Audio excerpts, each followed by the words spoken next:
Picture number 6. Riding home on the ox.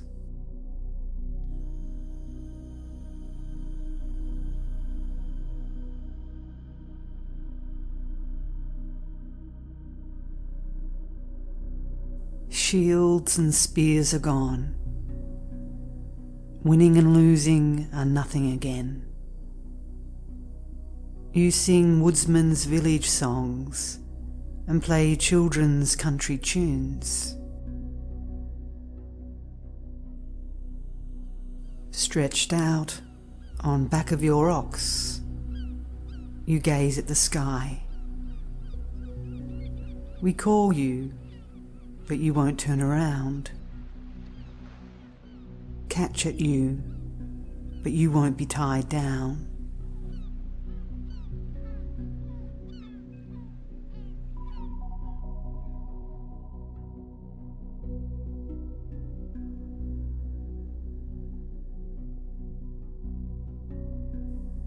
Riding high on your ox, leisurely you head for home.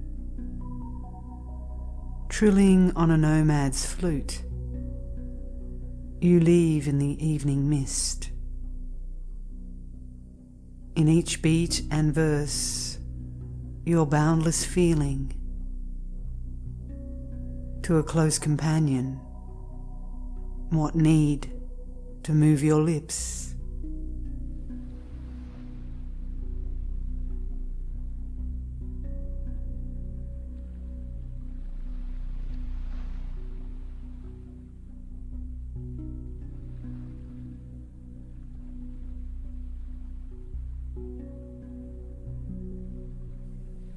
Lowing at mind, limpid and soaring sky. White clouds are coming back to the peaks.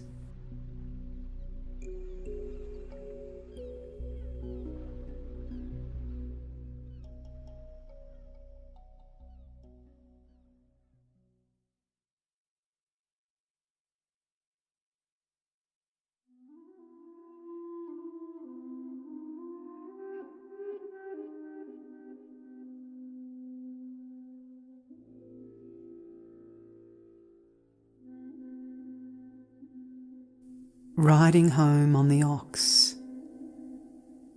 This is the stage where, having tamed the ox and having made it your own, you ride it back to your own home.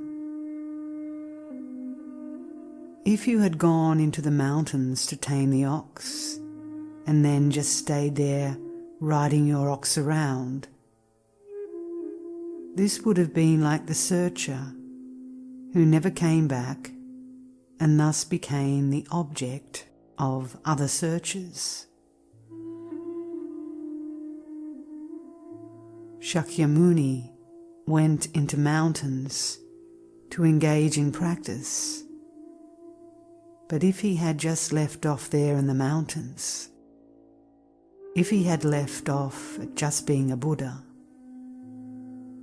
there would be no saving of sentient beings. So he too came down from the mountains.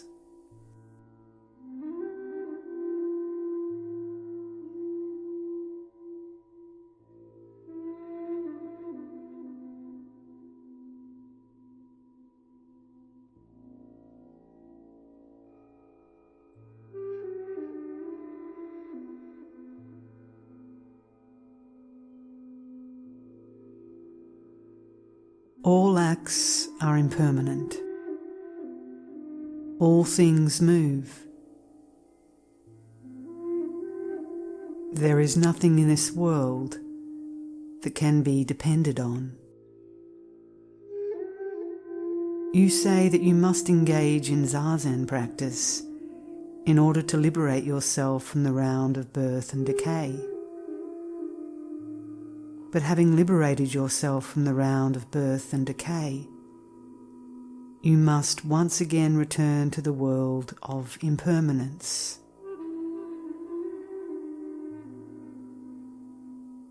When one attains Kensho, Then on returning to the original world of impermanence, that world of impermanence becomes the world of reality. To be right in the very middle of ceaselessly churning daily life. Just this is the pure land of serenity and nirvana.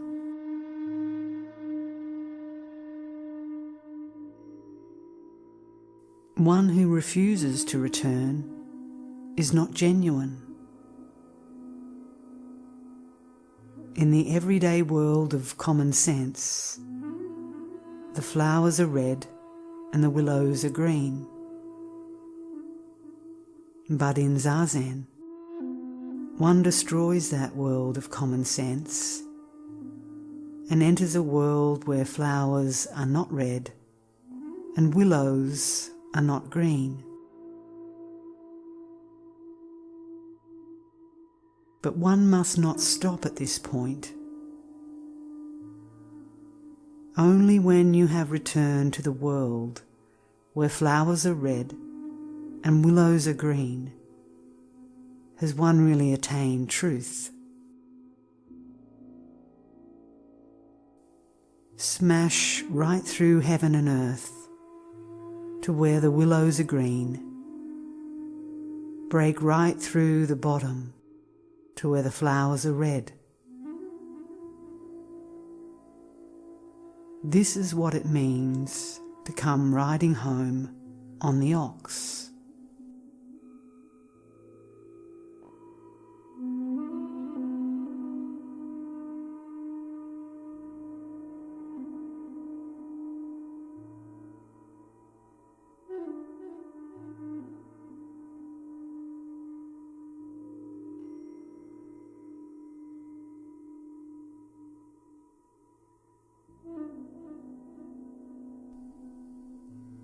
Shields and spears are gone.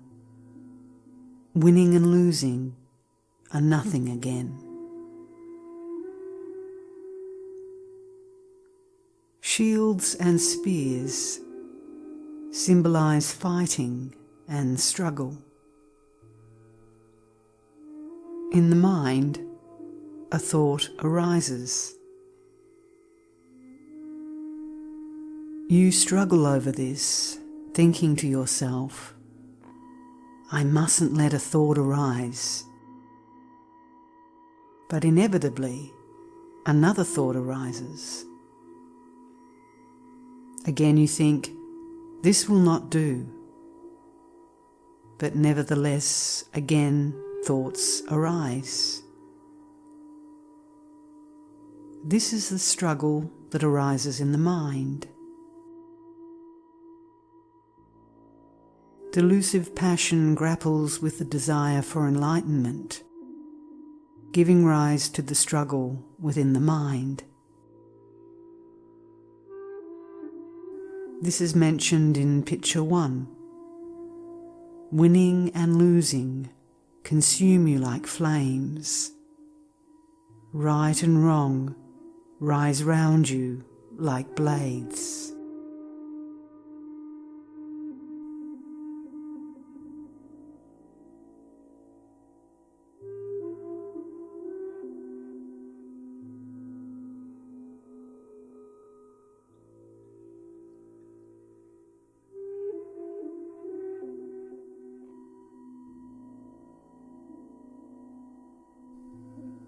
The more you do meditation, the more your consciousness became confused. That's good or that's bad. I'm winning or I'm losing. She's nice and he's nasty. There is no end to this stream of unreal thoughts that well up in your mind. But as the training of the ox proceeds, these unreal thoughts fade away. The struggle between delusive passions and the desire for enlightenment subsides.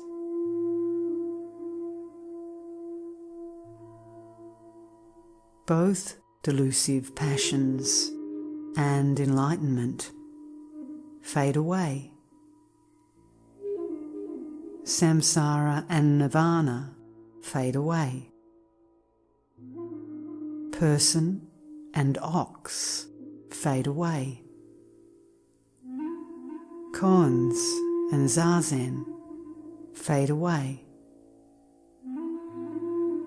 This is truly to be immersed in Kensho.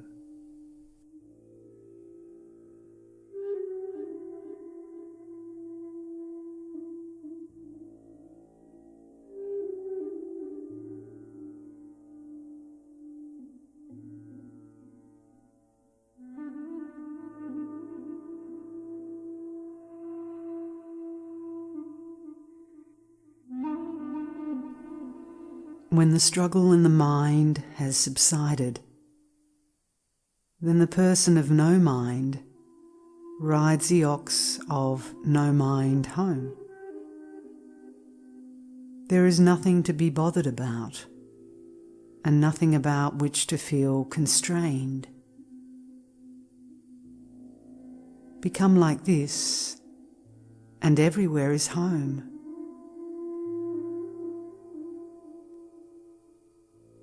Bankai Zenji often said that when you become the master of the world, the entire world becomes your own home. Wherever you go, you need feel no reserve. When Shakyamuni attained Satori, he became master of the world. Wherever he went, he never had to worry about food. Wherever he went, he was always welcomed enthusiastically. He never had to worry that he was imposing on people. In this way, the person of no mind rides the ox of no mind home.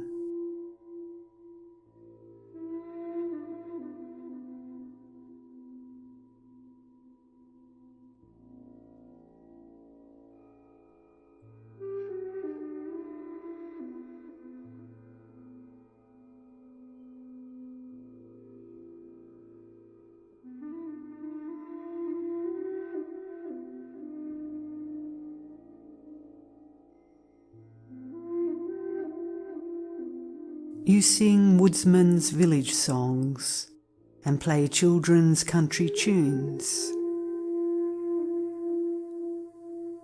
Woodsmen sing simple, innocent songs. Once you have become no mind, complicated music becomes unnecessary.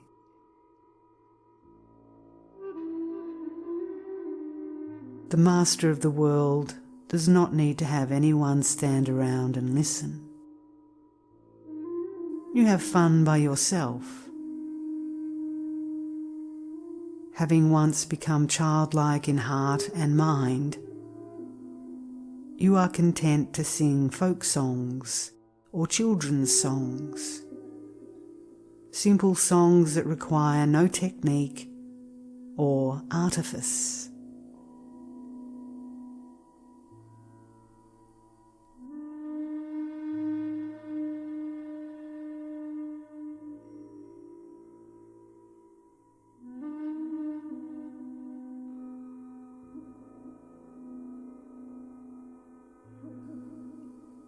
Stretched out on back of your ox, you gaze at the sky. You lay your no-mind body down on the back of the no-mind ox and leave everything up to the ox. The ox will not wander into someone else's field, nor will it stick its nose into piles of garbage. Leaving everything up to the ox, you look up but see nothing but the vast, vast sky. You gaze only at the blue sky and see nothing on the ground. Since no things are seen, no thoughts arise.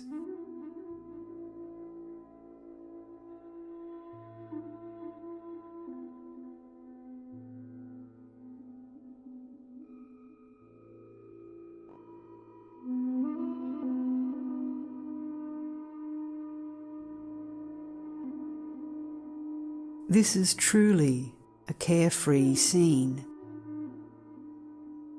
Here you have reached the pinnacle of life. One who says, I want this or I want that. I want to do this or I want to do that, is still wandering around in life's path. But when you have reached the peak, there is no need to climb anymore, no need to toil and sweat anymore. You just gaze at the sky or look down at the world below. Looking down, you see others still sweating and climbing, while muttering to themselves, we're halfway there, or we're 3/4 of the way there. Yes, it's tough. There's still more to go. It's where you want to give up and turn back.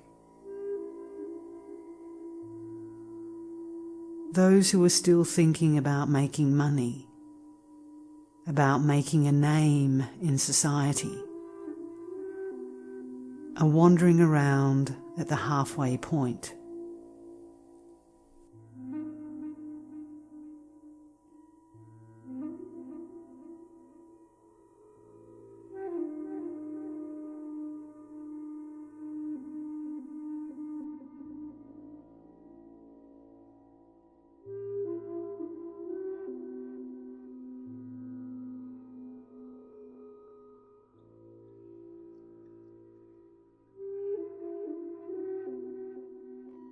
You stretch out on the back of the ox and gaze at the sky. There is nothing under the sun you seek. Though you seek nothing, everything is given. Because it is all your own home, you pick up whatever you feel like, and there is no one to complain. Without asking for anything, all is provided. This consciousness is riding the ox home.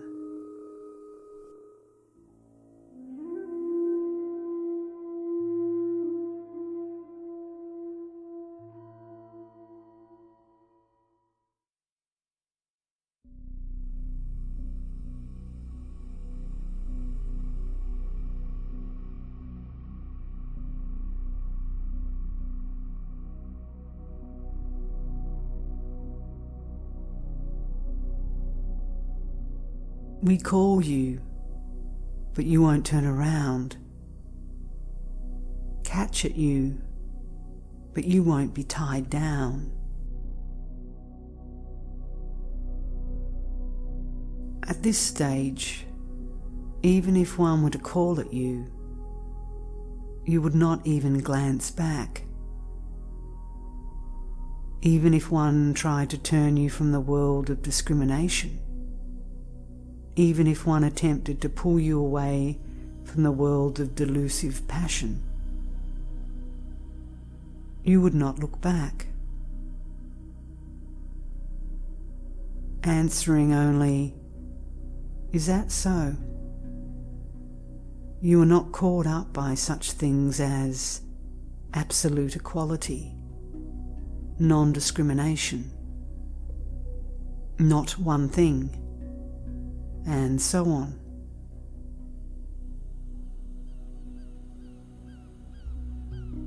Catch at you refers to catching fish in baskets.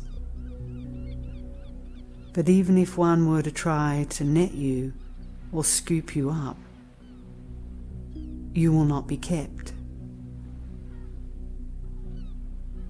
Promptly you hurry on home. You do not get caught up either in the world of discrimination or in the world of equality. You do not get caught up in either the world of unreal thoughts or the world of satori. You traverse heaven and earth, having attained the great freedom of never being caught up by anything. This is the consciousness you attain from having mastered how to ride the ox. Yet you do not wander away. You return right to the beginning to start again from scratch. This is riding home on the ox.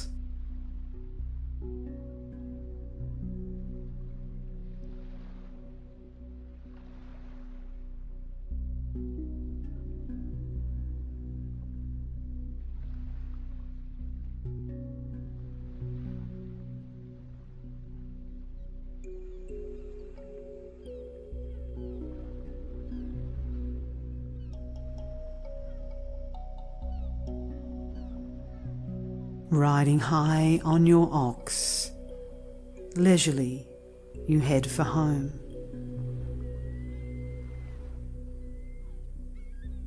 You worry neither about seeking satori nor about extinguishing delusive passion. Cutting off all thought, there is no one in the world you think either nice or nasty. With the mind of no mind, you meet everyone as if for the first time. With that relaxed and expansive attitude, you casually leave everything to the ox, so that wherever it goes, you are at home. Leaving everything completely to the ox, you return home.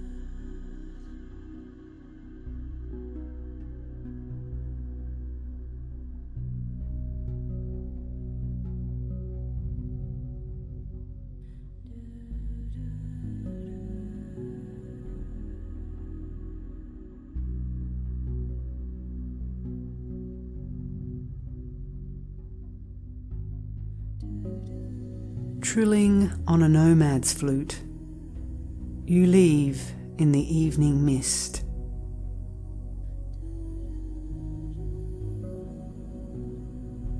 Here you sit astride the ox, blowing your flute. Relaxed and at ease, you are going home.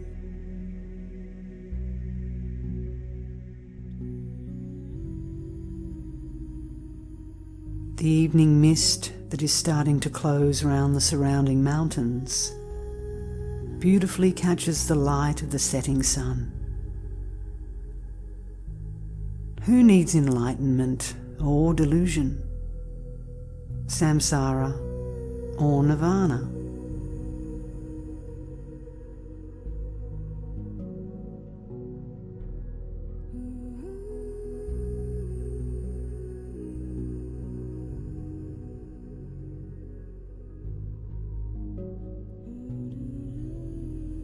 In each beat and verse, your boundless feeling. Alone you clap your hands in time. Alone you sing to yourself, full of a truly bright and peaceful cheerfulness. when the heart is full of such bright cheerfulness, then by itself a cheerful song comes from your lips.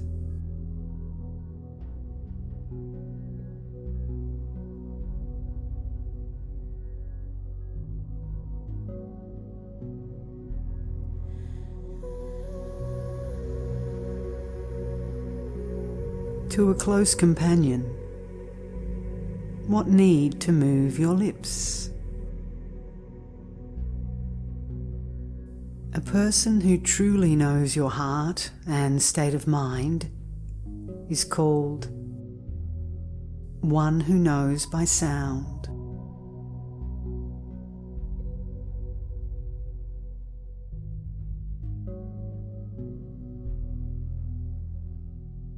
The term one who knows by sound has come to mean close companion, one who knows immediately the other person's state of mind. Such close companions who know each other's heart do not have to speak to each other, do not have to actually utter words with their lips. They have no need for formal greetings like hello or goodbye. They do not quibble with each other.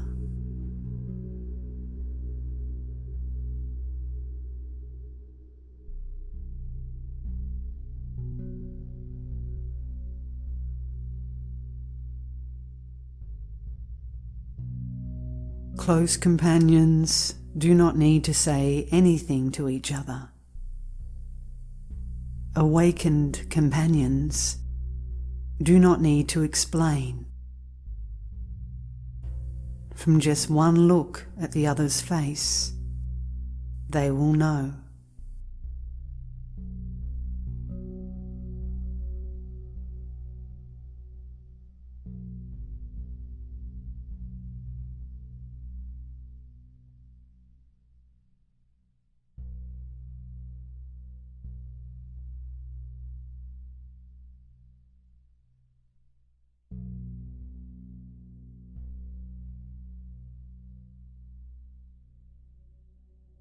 Lowing at mind, limpid and soaring sky.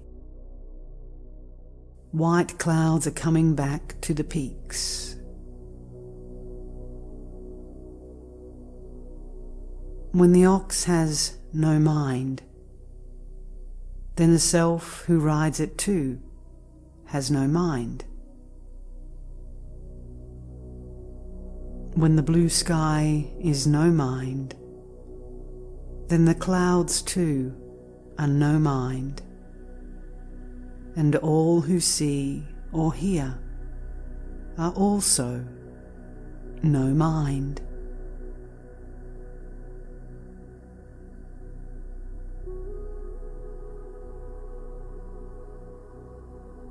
With the mind of no mind, low at the blue sky, sing woodsman's songs, play children's songs on the flute.